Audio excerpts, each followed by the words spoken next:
Hello दोस्तों, कैसे आप लोग? क्या हाल चाल? एकदम बढ़िया, फर्स्ट क्लास। तो आपके अपने चैनल मैथ वाला में आपका स्वागत है। आज के इस वीडियो में मैं आपको बताऊंगा science important objective question class 10 जो कि बोर्ड एग्जाम के लिए काफ़ी इंपॉर्टेंट है। तो वीडियो को लास्ट तक देखें, कहीं पर भी स्किप ना करें। प्रत्येक क्वेश्चन इंपॉर्टेंट है। क्वेश्चन नंबर 1 में आपको कहा गया है कि कोई विलेन अंडे के कवच से अभिक्रिया कर एक गैस उत्पन्न करता है जो गैस चूने के पानी को दूधिया कर देता है। इस विलेन में क्या होगा? आप लोग अंडा देखे होंगे, जब हम लोग उबालने के बाद जो उसका जो छिलका होता है वही होता है अंडा का कवच। तो यहाँ पर देखिए अंडे के कवच से अभिक्रिया करके एक गैस उत्पन्न करता है जो चूने के पानी को यहाँ पर देखिए दूधिया कर देता है। तो विलेन में क्या होगा? तो विलेन में क्या होगा? HCl होगा। ठीक है, यहाँ पर जो सही ऑप्शन होगा वो होगा बी। इसका सही आंसर क्या हो जाएगा? HCl। ये जो है चूने के पानी को दूधिया कर देता है और अंडे के कवच से अभिक्रिया करके एक गैस उत्पन्न करता है। ठीक है, तो इसका सही आंसर क्या हो जाएगा? HCl। अब देखिए दूसरा क्वेश्चन जो उससे कहा गया कि विश्राम की अवस्था में मनुष्य का हृदय एक मिनट में कितनी बार धड़कता है। काफ़ी बच्चे इसी क्वेश्चन में कंफ्यूज हो जाते हैं कि यहाँ पर देखिए विश्राम की अवस्था में पूछा गया है, तो इसका मतलब ये नहीं है कि विश्राम की अवस्था में आदमी का जो हृदय है वो एक मिनट में 72 की जगह 80 बार धड़केगा, ऐसा नहीं है। ठीक ना, आदमी चाहे विश्राम में रहे या आदमी कोई भी कार्य में रहे, आदमी का हृदय जो है वो 72 बार ही धड़कता है। ठीक ना, एक मिनट में कितना धड़कता है? 72 बार। तो ये इसका 2 का कितना होगा सही आंसर? इसका ए हो जाएगा सही आंसर। ठीक है। और देखिए नेक्स्ट क्वेश्चन जो उसने कहा गया कि सर्च लाइट का परावर्तक सतह होता है। आप लोग सर्च लाइट देखे होंगे, बॉर्डर सब पे जो लगा हुआ रहता है सर्च लाइट। ठीक है, डिस्प्ले पे आपको उसका पिक्चर भी शो हो रहा है। तो सर्च लाइट का परावर्तक सतह क्या होता है? तो सर्च लाइट का जो परावर्तक सतह होता है वो अवतल दर्पण का बना होता है। अब पूछिएगा अवतल दर्पण का क्यों बना हुआ रहता है? तो देखिए अवतल दर्पण जो होता है ना उसमें गुण रहता है। वो क्या करता है? प्रकाश को रिफ्लेक्ट करके एक पॉइंट पे उसको केंद्रित कर देता है। प्रकाश को एक जगह पे इकट्ठा करने का इसमें गुण मौजूद होता है। तो क्या होगा इसका सही आंसर? इसका सही आंसर हो जाएगा बी हो जाएगा। ठीक है।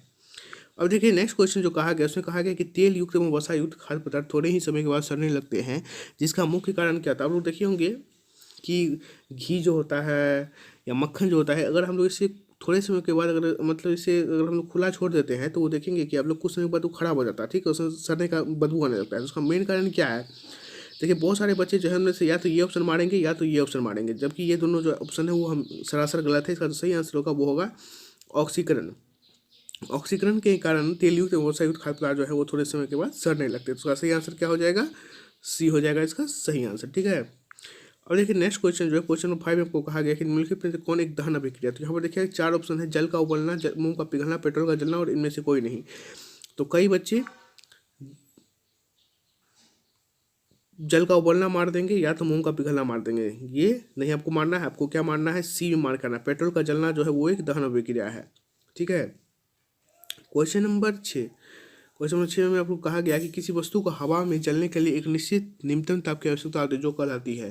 तो यहाँ पर देखिए किसी वस्तु को हवा में जलने के लिए एक निश्चित नियमित न्यूनतम ताप की आवश्यकता होती है जो क्या कहलाती है? प्रज्वलन ताप कहलाती है। इसका सही आंसर क्या हो जाएगा? ए हो जाएगा इसका सही आंसर, प्रज्वलन ताप कहलाएगा। ठीक है इसका आंसर।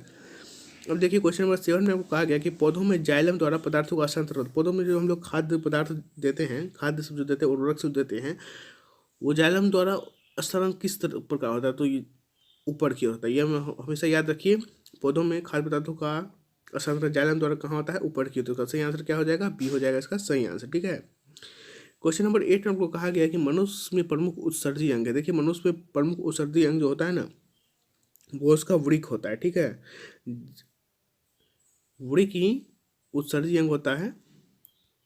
और देखिए क्वेश्चन नंबर 9 है, उसमें कहा गया कि हरे पौधों में पोषण की विधि है। तो हरा पौधा जो होता है वो अपना भोजन जो है स्वयं बनाता है, मतलब वो स्वपोषी होता है। ठीक, तो यहाँ पर देखिए 9 का ए जो है वो सही आंसर हो जाएगा, मतलब स्वपोषी।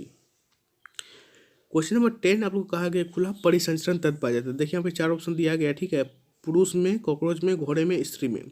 तो खुला परिसंचरण तत्व जो पाया जाता है वो केवल बी होगा, कॉकरोच में पाया जाता है। ठीक है, कॉकरोच में ही खुला परिसंचरण तंत्र पाया जाता है। बाकी पुरुष, घोड़े और स्त्री तीनों में से किसी में खुला परिसंचरण तंत्र नहीं पाया जाता है। क्वेश्चन नंबर 11 जो है उसमें कहा गया है किसी वस्तु का आवर्धित प्रतिबिंब बनता है। देखिए अब यहाँ पर 4 ऑप्शन दिया गया है, अवतल दर्पण, समतल दर्पण, उत्तल दर्पण से, सभी प्रकार के दर्पण से।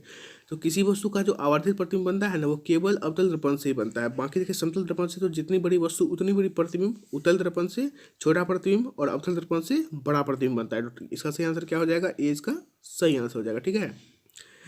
अब देखिए नेक्स्ट क्वेश्चन जो है उसमें पूछा गया कि सोलर कुकर में प्रयोग किया जाता है। तो देखिए यहाँ पे सोलर कुकर में प्रयोग किया जाता है अवतल दर्पण का। ठीक है, अब क्यों किया जाता है, क्योंकि मैंने आपको बताया था जो कि अवतल दर्पण का एक गुण होता है वो प्रकाश को एक जगह पे फोकस करता है, मतलब कि एक पॉइंट पे केंद्रित कर देता है। तो इसी कारण से अवतल दर्पण का प्रयोग किया जाता है सोलर कुकर में। ठीक है, क्वेश्चन नंबर 13 उसमें पूछा गया है कि लौह चूर्ण तनु हाइड्रोक्लोरिक अम्ल की अभिक्रिया से क्या होता है।